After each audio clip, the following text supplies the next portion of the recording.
All right, is everybody ready for the next presentation?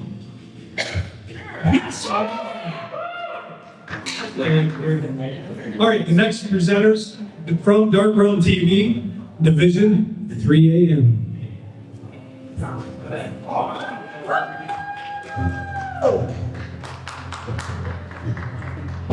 How you guys doing?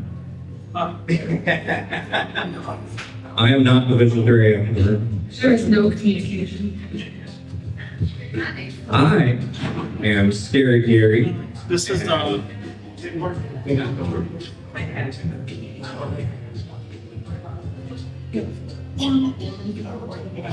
it goes. All right, we're back.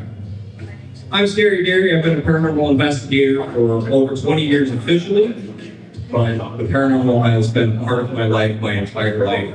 My experience started when I was about 3 years old, and I have been looking for answers to the things I've seen and experienced ever since.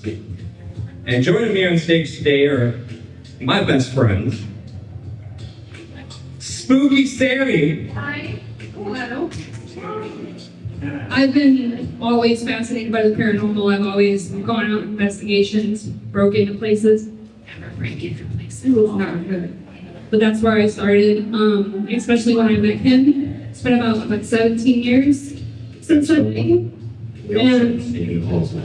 What? We all started sneaking in places. I know.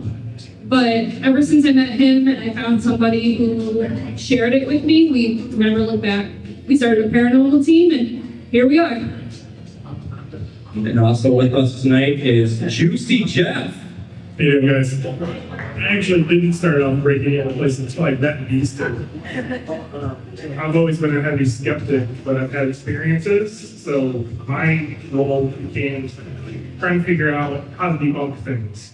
And that's what I spent most of our investigations doing, was trying to debunk and find it. Because if I can't, as you'll see in some of the things that we'll share today, it's legit experiences. And also not able to join us today is our friend Erie Aaron. She's living in the far off lands in New York now. She's doing a lot out there actually. We can't expect her to wait on us. It's a lot of traveling. She gets a little bit older.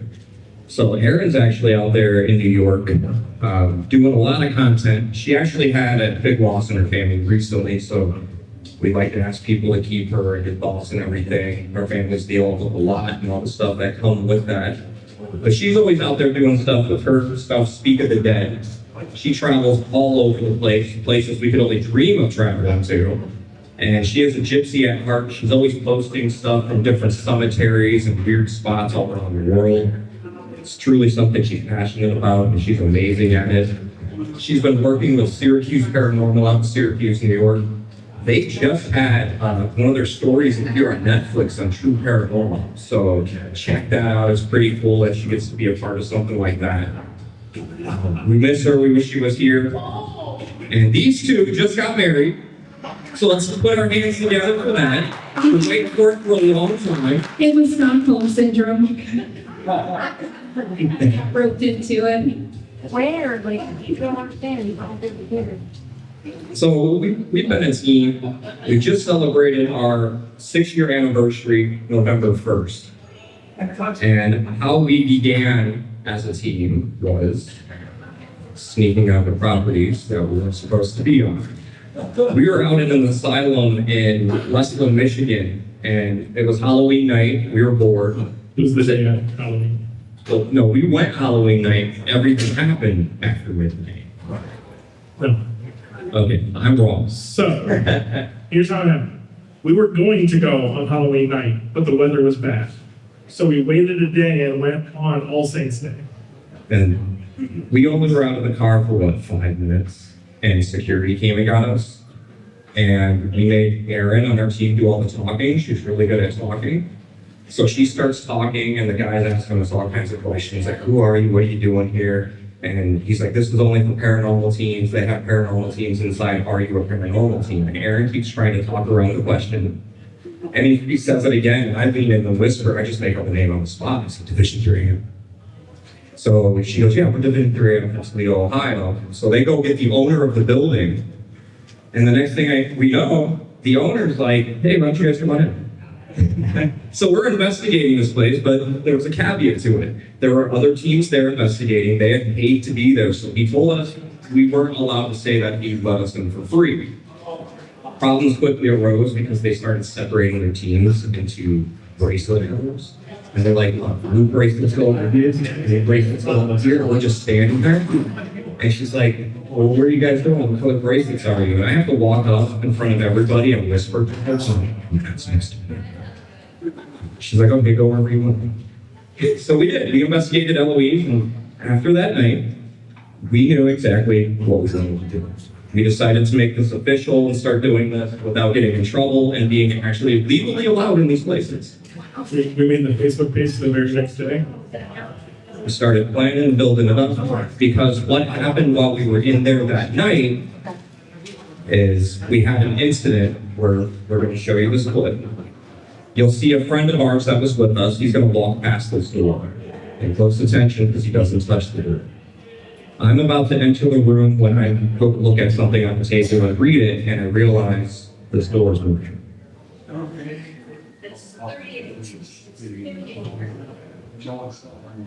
I'll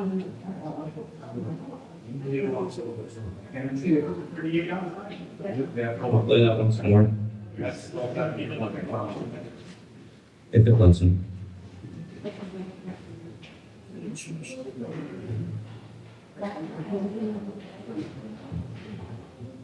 So we had a few experiences in Eloise that night.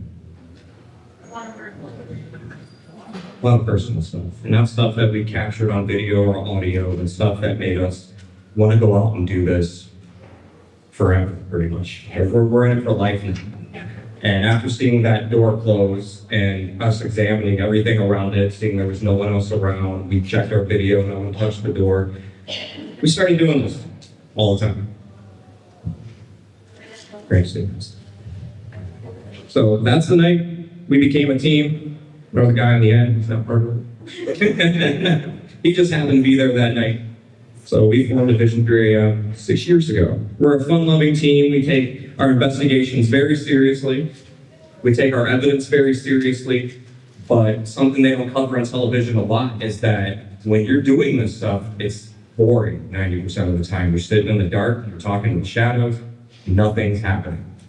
We really don't get evidence all the time like they do on TV. We might go to a place and 12 plus hours there, go home and find nothing on our equipment anywhere, no personal experiences. And it's not a bust. We still enjoy being there and the history and everything. But we do have to have fun. So recently, we were the first full team to investigate a Victorian funeral home, the oldest running one in Toledo, which was in fact in operation up until the day these owners bought it. So they did their last funeral there like 2 weeks before we investigated it. All the embalming stuff was there, all the tools were there. We got to go down into the morgue. Jeff slept in the morgue, right where they laid the bodies. 100%. Nice little 40-minute. He passed out and I left it in. That's the truth. Like, you just left it in the basement. Left me there with a recorder running on my head. So we'll talk about mortuary manor in a little bit. While we take everything seriously, because it is boring, we do like to have a lot of fun. So when you're in a Victorian funeral home, what's the first thing like you're going to think of doing? Well, us, it was creating the Scooby-Doo hallway. If it lets me play it. There it goes. This is the kind of stuff we do behind the scenes when we're not investigating. Yes, we did go set up a camera and a bunch of lighting for us to run back and forth through the doors in this funeral home. So we're a fun-loving team. We like to have a lot of fun. We have a lot of inside jokes. I think every place we've ever investigated, we have found a pile of crap somewhere in this. So we started calling our spooky dookies. And we haven't missed a place yet. Believe it or not, we've actually had a spooky dookie in this building. So, common thing. We did recently investigate right here in the Hollywood in a place that was closed for 60 years. It was owned by the Children's Theater Workshop, and they recently moved, so up until then, even people who work here have never seen what's inside of there. They opened it up to us, invited us out, and we got to investigate for a night. And that night was amazing. I wish you guys could go check out this place now, but it's still pretty much off limits. This is the first time anyone's really seen inside this place in 60 years. What did you guys think? It was some of the most isolated yet awesome evidence we've ever caught. There was one specific room that just kept pulling us back there. So many weird things happened. Too much to talk about. Like, it just felt heavy, and it was one of the best places for investigating inside this building, honestly. Yeah, it truly felt like a place where they were interested in what we were doing because they hadn't had people with us around. Some time, the part of the building used to be where the novices used to stay, the nuns. So we did some creative music playing and investigated that way, and we got a lot of really good stuff. We haven't gone through all our evidence yet, but I do have some recordings already of some talking in the hallway while we were in there investigating. Yeah, we had a lot of experiences. We played Ave Maria. Our friend Jason played Ave Maria, and we heard like full-on talking. Like someone was right in front of us saying full sentences, and it was the strangest feeling to hear someone talking to you, but you can't see anything. We went out and checked the hallway, and when we go in the hallway, it would sound like they were behind us. When we went in the room, it would sound like they were in the hallway. So they were like literally right in the doorway with us while we were playing that song. We actually have this old confessional was in there. We don't know how long it's been closed or when the last time it was open because it was missing a doorknob. And while exploring, I found a bucket of doorknobs and brought it open and opened this up for the first time in who knows how long. There's nothing in it. But beautiful original piece from here from the time when the nuns were here. Stained glass windows built right into it. It was a pretty awesome piece to see that's been tucked away inside here from who knows how long. Interesting little point when they told us it was actually sold out of the building and gifted back later. So someone had purchased it, made it into a closet, and then ended up gifting it back to a children's theater. So it was kind of came full circle.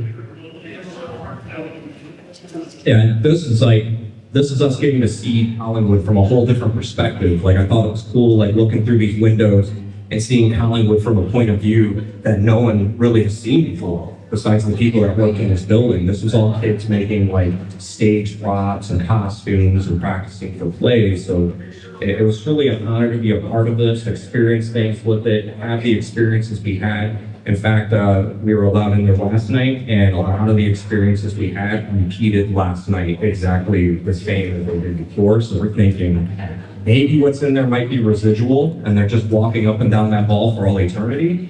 We had some people who've never been here before that were with us and experienced all that themselves. So the Children's Theater Workshop, awesome place. It's right inside this building, so this is your chance right here to see it because there is no other footage of this. No one else has really been inside there and brought anything out. After that, well, before that, we went to Mortuary Bay, which is what this is called now, but this was the old Urbanski Funeral Home. It's over on LaGrange Street, and it was very personal to me to investigate this place. I grew up just down the street from that, on the other side of another funeral home, and that's where I had my very first paranormal experience. And it sparked all of this. This is how I started with this neighborhood. So we're huge fans of this place. This place was something unlike anything you've done. How'd you feel about it? Inside was cool. Okay. Bad neighborhood. No, inside, it was awesome. It was big. It still had a lot of the original funeral home stuff in it, so it was really cool to see the original from like when they actually used it. All the slabs and stuff they have in the basement. It's just an awesome experience.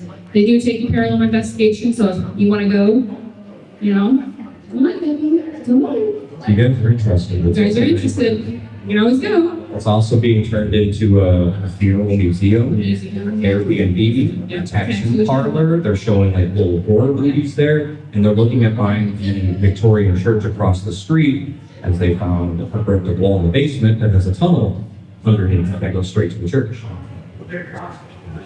So we investigated that night. We did have an experience, or quite a few experiences actually.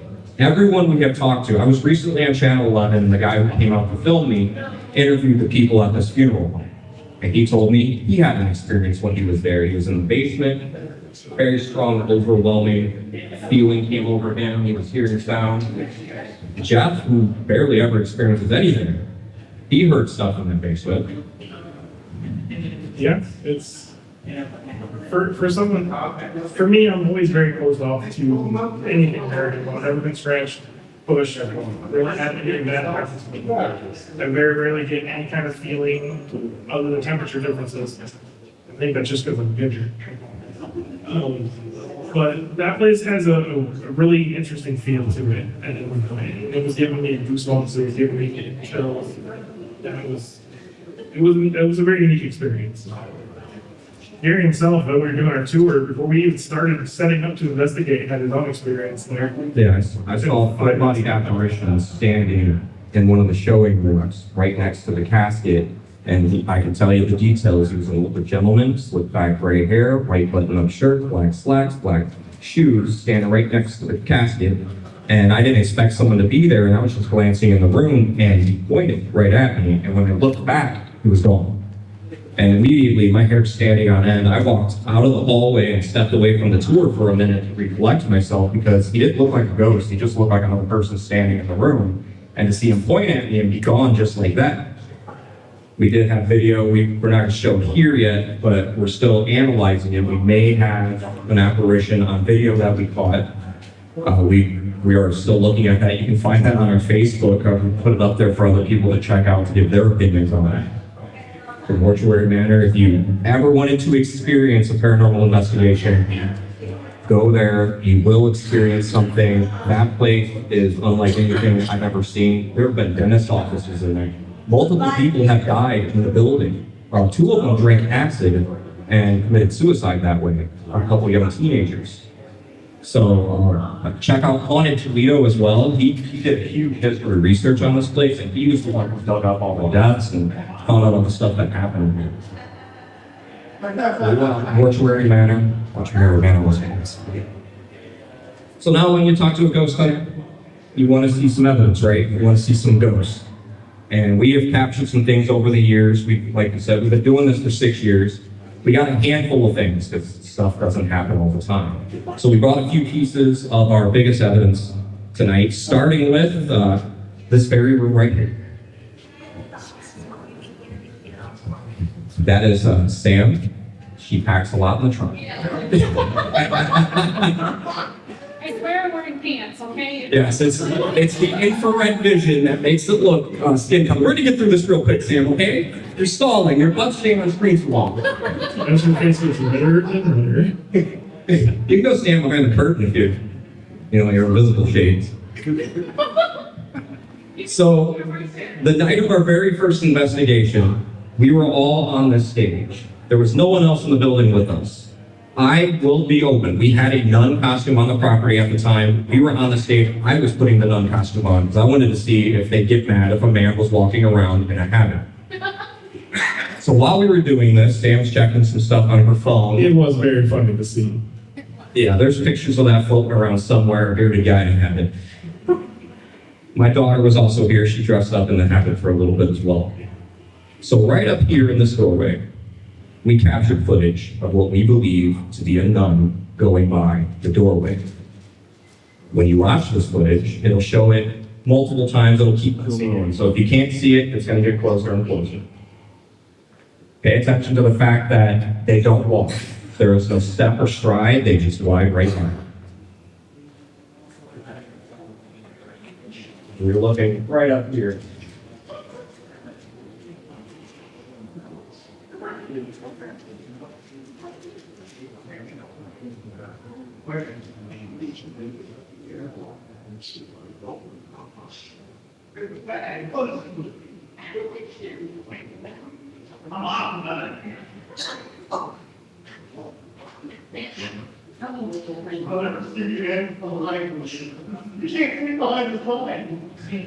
So, the night after this investigation, just by chance, the book Haunted Toledo came out.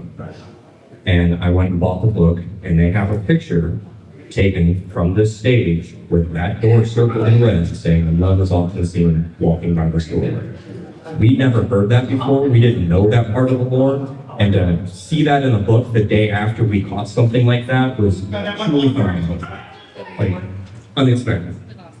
So we believe that may be a nun. It does kind of look like a habit to us the closer we look at it. And the fact that they glide and don't walk is something we haven't been able to explain. We're not 100% saying it's a ghost, but we have no explanation for whatever it is before. Now, next we went out to Indian Hills. Our team, it's her family's place. It's on the site of the first cabin built in that area of New York. People who signed the Declaration of Independence have stayed in this house. It's a very old home. And while we were there, we left cameras running while we were sleeping, and things happened in my bedroom that I can't explain. Not those things. It was a concussive dream. Very lonely and cold. There's nothing. So you'll see something come out of the wall here right above the bed. And it has a humanoid shape, like it was gonna come through the wall and looks down and it sees someone's in the bed, it backs up. And you'll keep seeing something appearing next to the bed that kind of has a humanoid shape, like they're standing next to the bed looking over. It's very faint. You'll see balls of light coming right from that area as well. And we have no explanation for this. You guys went back and investigated there a second time, and they did experiments to see if it was cars coming down the street, if it was a light from a house outside, if it was flashlights reflecting. You tried everything. We could not recreate that. It's on the second floor too. Wait, so. So, crazy thing is, the next morning, the owner of the house was making us breakfast. And she asked us how they slept. And she started telling a story about the room I slept in. And that story was her dad slept in that room and woke up one night to a man standing next to his bed just staring down at him in the exact spot that figure shows up in video. So another situation where we captured something on video. We didn't even know we captured this yet when she told that story. And when we got home and seen this, I was like, I think we captured what she described her father seeing. I didn't wake up from it. In fact, that's not the only thing that happened to me. Not that. So while I'm sleeping, at the end of the sheets here, you'll see the sheets move in a weird way. And the sheets hanging off the side right here. And a few seconds later, you'll see that also tug.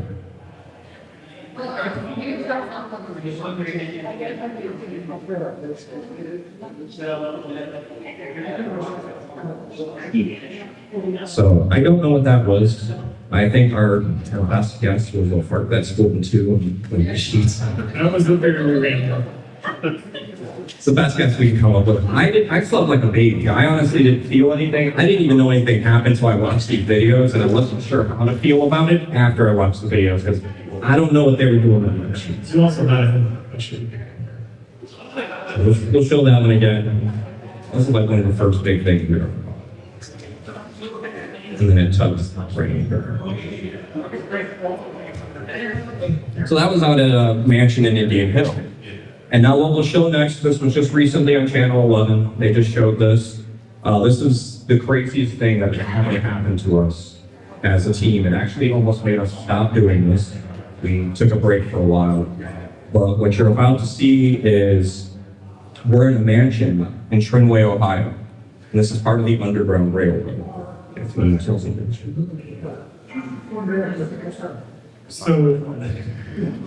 this location, there's a theory, unconfirmed, that there was a bounty hunter who came up chasing slaves and ended up at the property while the foreman of the property, along with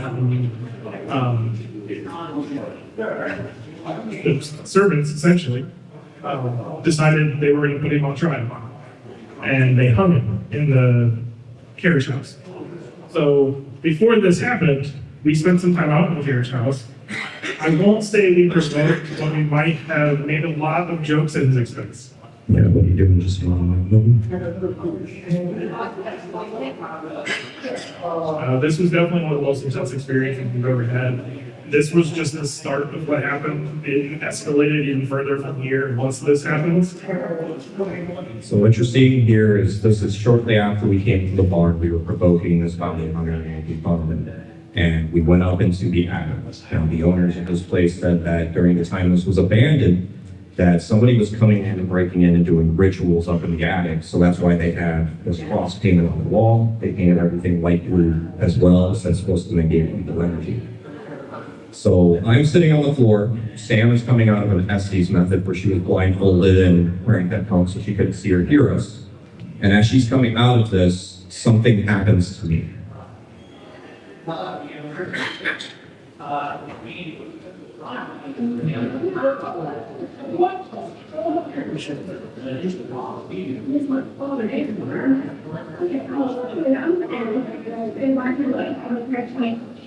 So it's a lot of practice.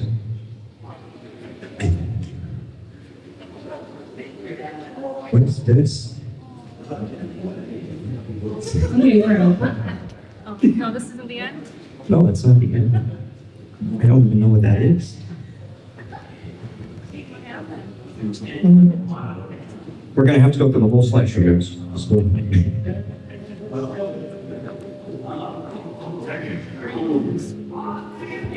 I don't even know what that is, honestly.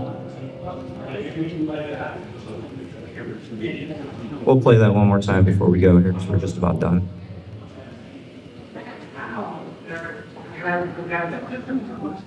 Well, we had to show that one more time. And we'll show the lake one more time.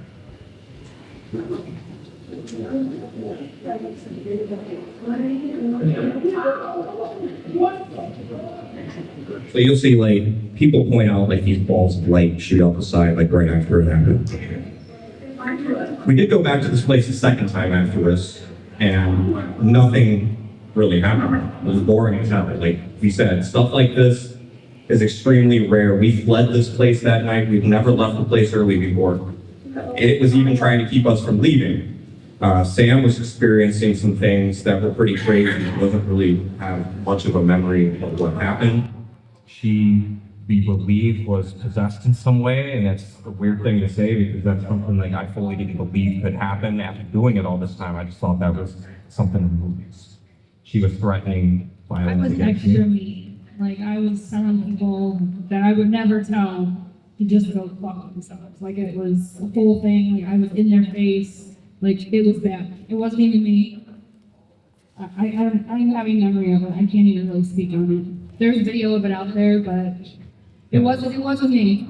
And in those videos, like even her face looks different, like it's morphing, melting, sagging. We performed on the spot exorcism, having never done anything. We didn't even say anything to each other. We just all held hands and stood around her and was just hoping for the best.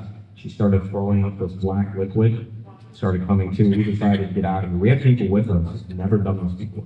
And they were crying. They were terrified of everything that just happened. When we tried to leave, the headlights in the car that we rented broke. The button actually fell off and went inside the dashboard. Now we're out in the middle of the country, there's no street lights. Well, Erin was trying to turn the lights on when she kind of fumbled and like was just popping it, and when she popped it up into the dashboard, like, and I was like, "You gotta stop, dude." She's like, "Nope, pitch black, just pedal to the metal." Like, it was going. We got out of there, no lights at all, no foggy weather, just driving down the dark road because we weren't staying. At that point, we were pretty terrified. So that's us and some of the things we've been doing. You can check us out on Facebook, Instagram, TikTok, YouTube. We're always doing something. We'll be doing some projects coming up in this next year. You're going to see us out at the Mothman Festival this next year. We're returning to the Ross House, if you haven't heard of that. We investigated there a few months back, and that was an amazing place, part of a mining town, connected to mines, attached to an antique store. Make sure you look it up. There's a lot of history, and the owner is freaking awesome. Yeah, the owner, she's a little spitfire. I put her in my pocket. Take a look. I wish she was my grandma. She can be. I'm pretty sure if you asked her, she'd like it. But yeah, we'll be out here doing a lot of stuff coming up soon, guys. So check out our social medias and everything. We've got a lot more evidence and stuff that you guys have seen. We don't have enough time to stand up here and show a lot of cool stuff. But next year, Gary, Spooky Team. Juicy Jeff. And we're Division 3 AM and we're up. Thanks, guys. The next presenter will be out in 10 minutes. It's Cheryl Carter. She's going to talk about UFOs and all that stuff. So stick around for that one.